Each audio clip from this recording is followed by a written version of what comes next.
For nearly 20 years, the parents of Madeleine McCann have suffered unimaginable torment. But for the last 3, they've had to endure an additional cruelty. I want to know who I am, and I want to know if I am Madeleine McCann. This is Julia Wandelt promoting her false claims on American television. When did you first think you might be Madeleine McCann? It was on June 2022. This was the first time when I started to think that maybe I'm missing child.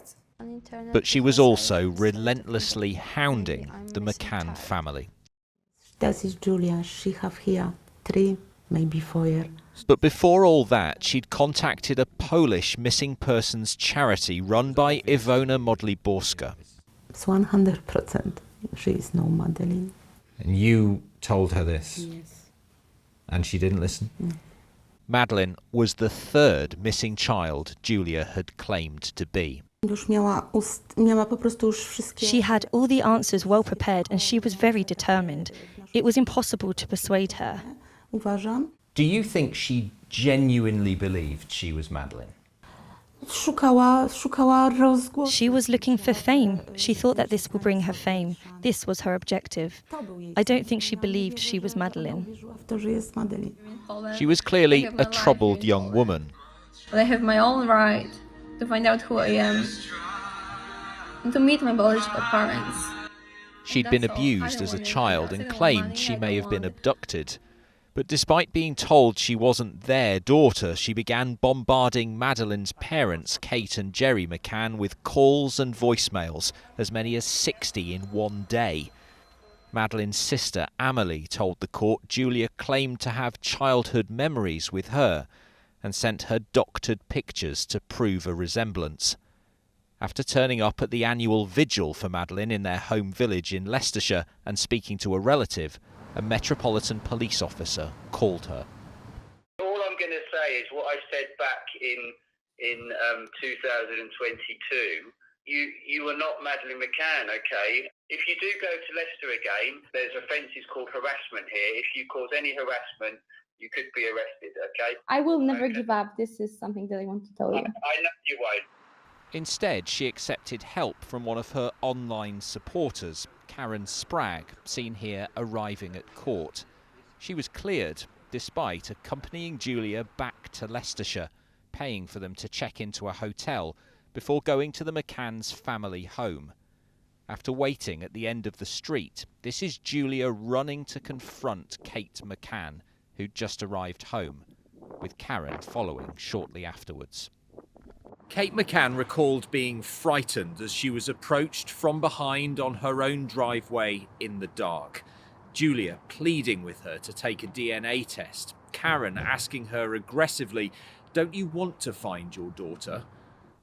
After also confronting Jerry McCann and being asked to leave, they returned later with a note addressed to Mum and signed Madeleine. Iwona says Julia must have known the distress it would cause. She didn't care, because every normal person is aware that there's a family who for years have been struggling, who've been searching for their child, who suffer and live a nightmare. Everybody knows that. How could she not?